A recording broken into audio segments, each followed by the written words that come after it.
రాఖీ కట్టడానికి సరైనటువంటి టైం ఏది?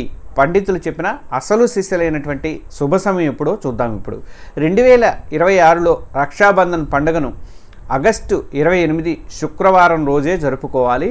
పౌర్ణమి తిథి ఆగస్టు 27 గురువారం ఉదయం 9 గంటలకి మొదలై ఆగస్టు 28 శుక్రవారం ఉదయం 9 గంటల 45 నిమిషాలకు ముగుస్తుంది. మన సాంప్రదాయం ప్రకారం ఏంటంటే సూర్యోదయానికి ఏ తిథి ఉంటే అదే లెక్క కడతారు. కాబట్టి ఆగస్టు 28నే రాఖీ పండుగ అనేది చేసుకోవడం అనేది శాస్త్ర సమ్మతం అనమాట.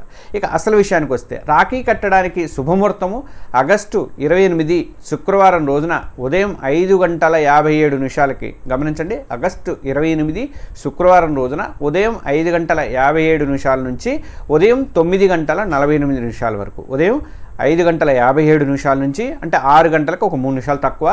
ఉదయం 9 గంటల 48 నిమిషాల వరకు, దాదాపు 10 గంటల వరకు అనమాట. 10 గంటల కంటే ముందు ఒక 10 నిమిషాల ముందే. ఇలా అత్యంత శ్రేష్టమైనటువంటి సమయం ఇది.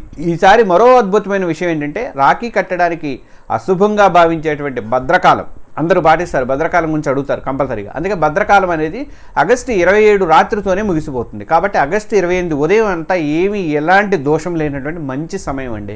ఈ ఉదయం ముహూర్తంలోనే రాఖీ కడితే సోదరుడికి ఆయురారోగ్యాలు ఐశ్వర్యం సిద్ధిస్తాయని చెప్పేసి పండితులు చెప్తున్నారు. ఈ షార్ట్కి సంబంధించినటువంటి ఫుల్ వీడియో మీకు కావాలి అనుకుంటే మాత్రం ఈ కింద వీడియో డిస్క్రిప్షన్లో ఉన్నటువంటి లింక్ని వెంటనే క్లిక్ చేసి అక్కడ ఫుల్ వీడియోని మీరు చూడొచ్చు. మహర్షి భక్తిపీఠం ఛానల్ని సబ్స్క్రైబ్ చేసుకోండి, బెల్ ఐకాన్ని ప్రెస్ చేయండి. ధన్యవాదాలు.